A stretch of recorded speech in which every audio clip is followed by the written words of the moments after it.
Bueno, tema importante e interesante, te dije, muchos los que podemos tocar con ella, con la licenciada Sandra Arellano, que está con nosotros. Hola Sandra, un placer recibirte. ¿Cómo estás, Diana? Una alegría venir. Al fin se pudo dar de que pueda estar acá. Por fin, porque viste que siempre entre una cosa y otra, bueno, muchas veces se dificulta que puedan venir, en tu caso también, pero se dio hoy. Te trajo el agua. Hoy vine sin excusas, con lluvia, así que estamos acá. Sí. Así que bueno, y hablábamos un poco fuera de cámaras también, te decía que me interesaba primero enfocarnos un poco en nuestros niños, ¿no?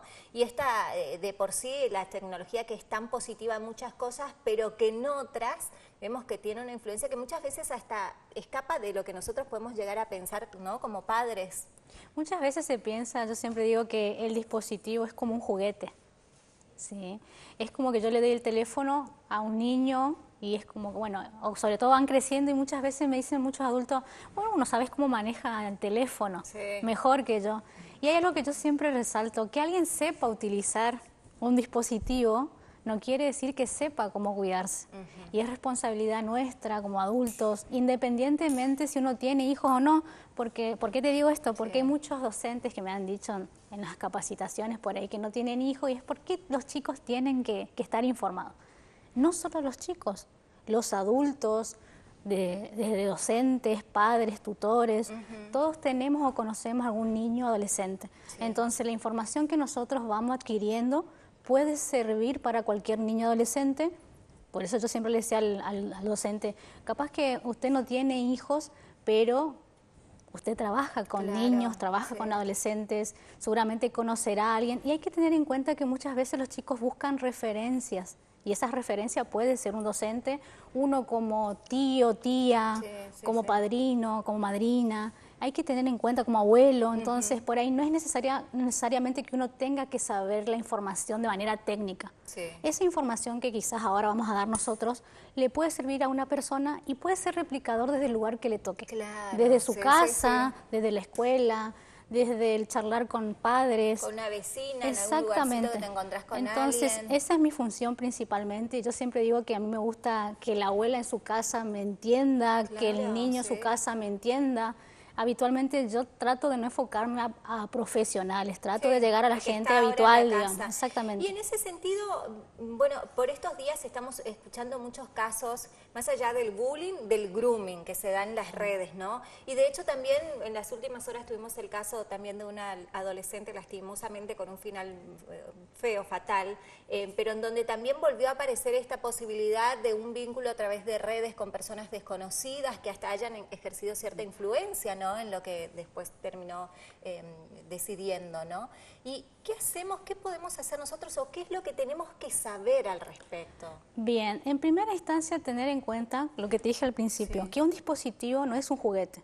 Yo me acuerdo que el teléfono que a mí me regalaban antes era el que uno tenía que pescar y que entre, en las pelotitas, claro. O por ejemplo veníamos hablando con mi compañero el hecho de la viborita, por ejemplo, ¿no? Pero hoy en día los teléfonos, que no son inteligentes en realidad, porque muchas veces dicen los teléfonos inteligentes, acá hay que tener en cuenta que nosotros le estamos dando la puerta al mundo a los chicos. Y no solo desde lo que consuman, porque puede haber, por ejemplo, en TikTok, algún reto que no es bueno, que los chicos copian, pueden tener influencias. Los influencers eran los payasos, que uno por ahí, ¿no? Vamos acá. Uno se crió con esas cosas. Hoy en día los chicos buscan referencias o influencers en las redes sociales y los padres no saben a quién siguen sus hijos y también qué contenido consumen. Entonces me parece muy importante tener en cuenta eso desde chiquititos. En primera instancia lo ideal sería no darle el dispositivo, ¿sí? Y si nosotros les vamos a dar el dispositivo, sobre todo tener en cuenta que tratar de darlo a partir de los 14 años. Hay un autor, que hay un libro que se llama, que invito a la gente que lo pueda comprar o que pueda ver por lo menos una biografía de lo que dice el libro, que se llama Generación Ansiosa. Este autor, que se llama Jonathan Haidt, él habla acerca justamente de lo que genera la tecnología.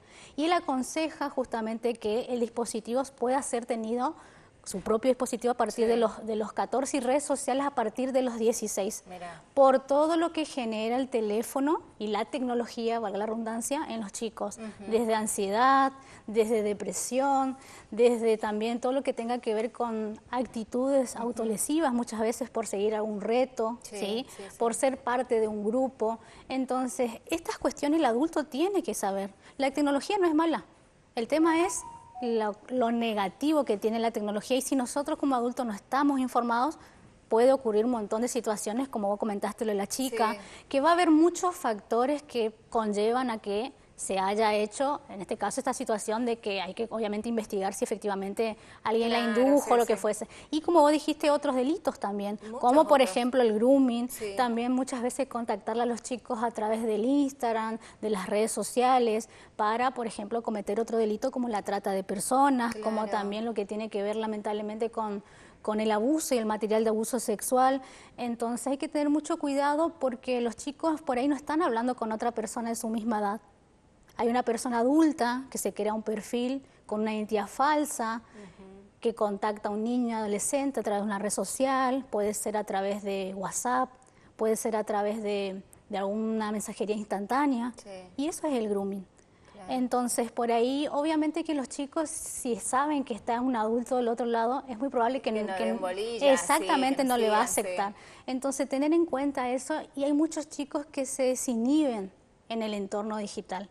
Entonces, tener mucho cuidado en los cambios de actitudes que ellos tengan, cambios repentinos, por ejemplo, dejan de hacer sus actividades de ocio. Yo he tenido, lamentablemente, y también a su vez esto me sirve y es mi compromiso con la prevención, de tener el contacto con víctimas y con madres de víctimas. Entonces ellos me cuentan las situaciones que pasaron. Y una chica me decía, por ejemplo, que ella bajó su rendimiento académico, que ella fue víctima de grooming, que en un principio empezó como un juego. Cuando ella le pasó tenía 16 años. Y todo empezó como un juego, primero con una fotito, ¿sí? El intercambio de fotos que después ella no supo cómo cortar. Esta persona ya había tenido datos de su entorno, dónde trabajaba la mamá, en qué horario ella estaba sola, sus actividades que ella realizaba. Tenía distintos medios de contacto, no solo el número de teléfono fijo de la casa, el número de teléfono celular. Ella le bloqueaba en Facebook, le contactaba por Instagram. Y así con distintas redes sociales o bien medios que ella tenía de contacto. Y le obligaba, por ejemplo, en el caso de ella, a que se conecte, por ejemplo, a las 5 de la tarde. Sí o sí, si vos no te conectás, le va a pasar algo a tu mamá, o yo le voy a contar a tu mamá la foto que me pasaste. Entonces, tener en cuenta que estas personas adultas que se hacen pasar por niños adolescentes, habitualmente se le conoce como groomers. Puede ser un hombre o una mujer, que generalmente son adultos. Esa es la diferencia justamente con otro tipo de delitos.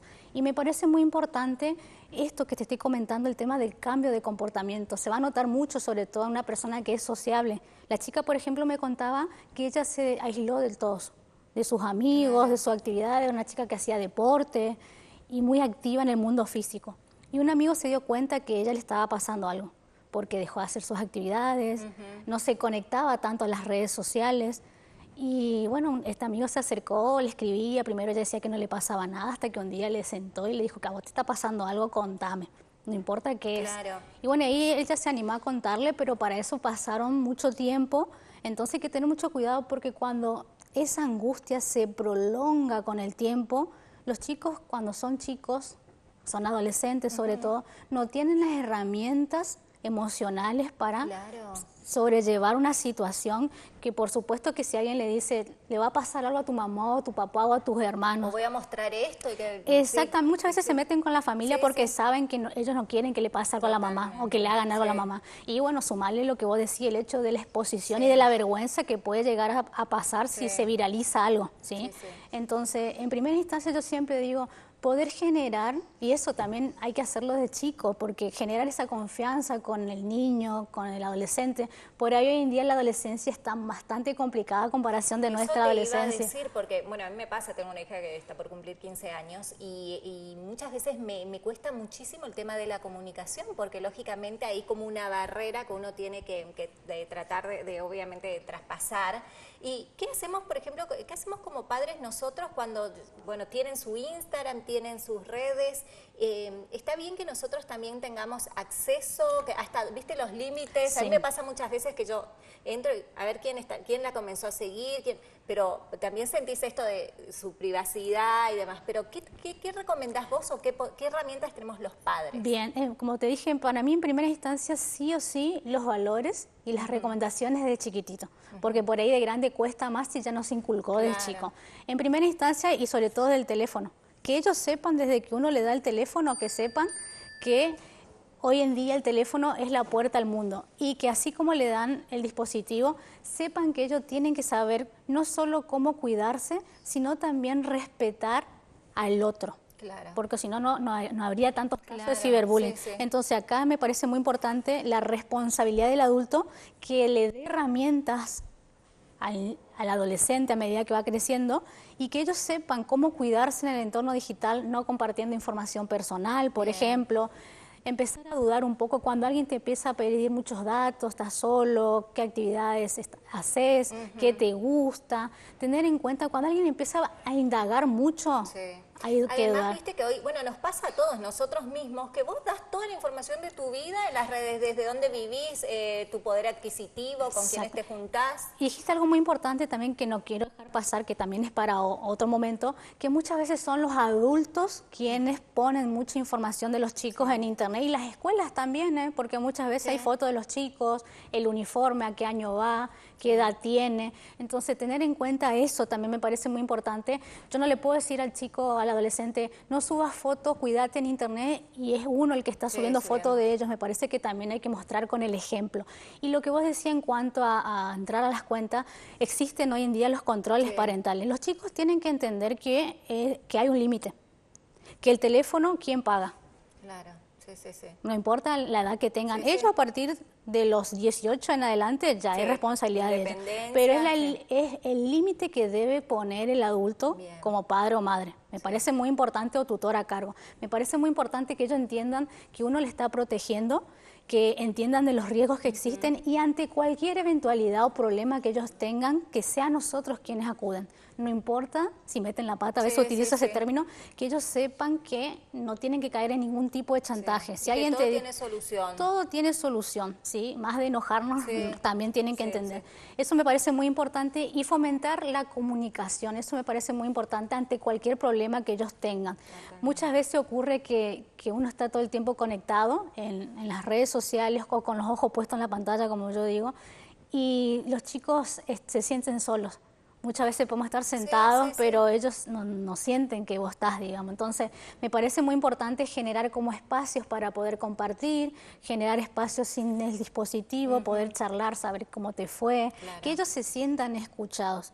A mí me pasa, por ejemplo, con mi ahijado, que él te habla de tal videojuego. Entonces, entender también qué videojuego juega y de qué se trata el videojuego. Y cuando juegan, muchas veces se escucha que están hablando, que están conversando con la otra persona, y estar atento.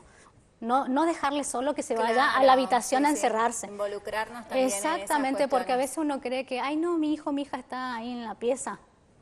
Estoy tranquila porque está en la pieza, pero yo no sé con quién están hablando, no sé si le están sacando información. Bueno, pasa mucho, pasa en el comentario de las mamás de la escuela que dicen, no, fulano todo el día, ni sale, todo el día está en la computadora, déjalo ahí, él encerrado, es feliz, él con su compu es feliz. Y la verdad es que hay todo un mundo que uno desconoce. Pero no solo por el riesgo del grooming, por ejemplo, que es lo que estamos hablando, sino por lo que ellos pueden buscar en internet. La curiosidad. Hoy en día uno busca en internet cualquier información. Fíjense lo que pasó con esta chica que vos decías de 14 años, es increíble. Hay que ver las búsquedas que realizó, qué cosas quiso saber, con quién estuvo conversando previamente. Ellos están en una edad donde son muy, no solo vulnerables, sino que son ingenuos. Vamos a usar ese término, ingenuos, ¿no? El adulto sabe cómo engatusar. Muchas veces cuando se habla de grooming se habla del engatusamiento. Entonces el adulto sabe cómo encontrar ese punto débil para que el menor dé no solo sus datos personales, sino también lo que el groomer muchas veces busca es una foto o un video de contenido sexual. ¿Sí? Y bueno, lamentablemente muchas veces los chicos toman decisiones drásticas como autolesionarse, quitarse la vida. Lamentablemente pasa, hay muchos casos, no solo los chicos, sino también mucha gente adulta. Entonces me parece muy importante, a ver, para cualquier persona que esté siendo víctima en primera instancia, o previamente hablar. Ante cualquier problema nosotros vemos que alguien ya nos está empezando a querer chantajear o capaz mandamos una foto, un video y no sabemos qué intención tiene esta persona, buscar a alguien de confianza. En este caso, esta chica se animó a hablar con su amigo. Yo cuando daba charla en las escuelas, por ejemplo, yo le decía a los chicos que para eso sí sean buchones. Si hay un compañero, una compañera que nosotros vemos que no la está pasando bien, que está teniendo actitudes raras, porque yo me voy a dar cuenta, ya le conozco a mi compañero, ya le conozco a mi compañera, y me voy a dar cuenta que algo raro le está pasando, desde la mirada que tiene, desde la energía que tiene, ¿sí? Desde, por ejemplo, desde que no me contestan los mensajes, se aísla de las actividades que realizamos. Entonces, generar esa confianza, capaz que no se animan a hablar con un docente, pero que se acerquen los chicos, que la persona se anime a hablar y que sea justamente el compañero o la compañera que pueda hacer esa luz para hablar con, siempre hay un docente de confianza, algún adulto, otra mamá, otro papá, que va a ser una persona adulta y va a saber qué hacer. Entonces me parece sobre todo importante siempre hablar, no quedarnos callados ante cualquier situación. Y bueno, me parece muy importante por ahí el problema que tiene el adulto cuando se entera que su hijo o su hija está siendo víctima. ¿Qué no hay que hacer? ¿Qué no hay que hacer? En primera instancia no hay que escrachar al groomer en las redes sociales, que eso habitualmente lo hacen. No escrachar porque esta persona puede dar de baja sus cuentas. Claro, y se pierde el registro de la investigación cuando se haga la denuncia, porque hay que denunciar. ¿Por qué hay que denunciar? Porque no tenemos que olvidar que es muy probable que haya otras víctimas o otras posibles víctimas que esta persona está acosando, ¿sí? Y me parece muy importante no hacerse pasar por el menor, por el niño adolescente. Que es algo muy habitual es algo muy padres, habitual, ¿no? Primero, y también citarle en un lugar físico para también darle una paliza, como se dice, ¿no? Justicia por mano propia. Eso no hay que hacer porque, primero, porque el grooming siempre es un delito a partir de un adulto que se contacta con un niño y adolescente. Ahí es delito. La persona, si pone un abogado, puede decir, no, mi cliente siempre estuvo hablando con otra persona adulta.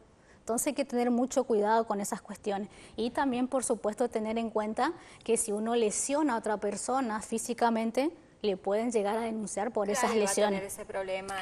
Entonces, me parece muy importante hacer la denuncia correspondiente. Acá en Corrientes, por ejemplo, está delitos complejos que quedan en Salta 430. En el caso de Resistencia, Juan Domingo Perón, 1365, primer piso, y bueno, las comisarías que deben tomar las denuncias también, que esa también es otra cuestión, porque a veces la gente dice, yo voy a la denuncia más cercana a mi casa y no me quieren tomar la denuncia. Sí, o subestiman, o ¿Sabes qué pasa, Diana? Que se subestima, pero después nos estamos lamentando de los chicos que toman decisiones como suicidarse. En los casos de trata, los casos de abuso, esto se puede prevenir. Pero además no hay que subestimar. A mí particularmente me pasó hace unos años que tenía una persona que comenzó a acosarme por el celular y demás, y después terminó apareciendo en los lugares de trabajo. Y el resto subestimaba. ¿No? ¿Viste? Subestimaban hasta que... Lo que pasa, mira, yo te estaba comentando fuera del aire, ahora en mayo cumplo 10 años que me dedico a la prevención, y no es fácil la tarea preventiva porque la gente es hija del rigor. Hasta que no te pase a vos, hasta que no haya un caso en tu familia, cuesta mucho, pero vemos que pasa en Buenos Aires, vemos que pasa en Mendoza, vemos que pasa en otra provincia, pero acá parece que no pasa, pero puede pasar. Exactamente. No te van a hacer nada, que va a hacer algo, no. Exactamente. Bueno, este tema es sumamente interesante e importante de charlarlo en familia. La idea es eso, que ocurra eso, ¿no? Que como padres, abuelos, tíos, amigos estemos atentos. Y además quiero seguir hablando, obviamente, en otra oportunidad de este tema, pero además pedirte brevemente que nos des algunos tips, algunas cuestiones que tenemos que tener en cuenta para resguardar nuestra seguridad en las redes sociales en general. Bien, en primera instancia, tener en cuenta ante cualquier evento de grooming o estafas, por ejemplo, que mencionaste, siempre guardar las pruebas. No eliminar los mensajes, no reenviar los mensajes, eso también tener en cuenta. Tener todo tipo de información que sea relevante para la denuncia. ¿A qué me refiero con esto? Bueno, ¿qué red social nos contactó la persona? Te hablo tanto para estafa como grooming. ¿Fue por Facebook, fue por Instagram, fue por WhatsApp? Si tenemos WhatsApp, un número de teléfono. Por el correo electrónico, ¿sí? Tener en cuenta que en el Instagram, por ejemplo, nosotros podemos tener información de si esa cuenta cambió varias veces de nombre de usuario.